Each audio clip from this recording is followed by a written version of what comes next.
再来看郭台铭连署的争议继续逼，依然有一个姓蒋的查甫人以1份400块，请一个连锁超市的员工向同事佮家属来取得连署书，依然检方以违反选罢法来进行调查哦，嘛要求23人到案说明。伫南投嘛传出外送员靠连署书趁外劳啊，南投检方嘛要求这个外送员到案说明。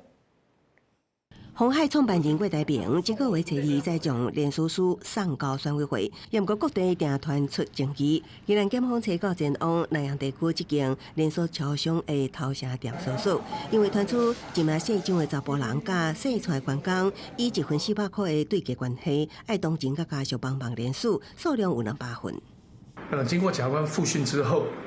主嫌8人分别以15万元至2万元交保。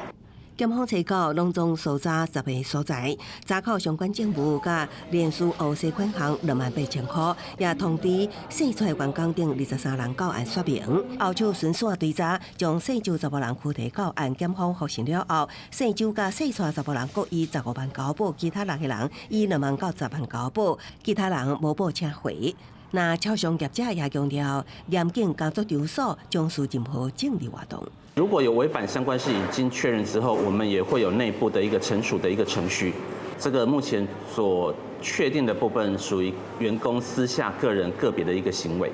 那南投检方也接到检举，一位姓张外送员以1份200块买连署书，也伫外送员群组答问，爱其他的外送员同齐趁外劳啊。南投检方前往大个所在搜索，超出5份连署书等证物。认为被告涉嫌违反总统、副总统选举罢免法规定之对联署人贿赂罪嫌重大，并有羁押原因及必要性，而向法院申请羁押。 目前包括树林地检等咧追查，连署赠送的小票监视社区不法，北中南也拢传出有买连署书的情况。即马证据继续逼，郭田也表示，官方站点一切合法，也严格禁止对价关系，未因为买枪数量说有违法行为。记者综合报道。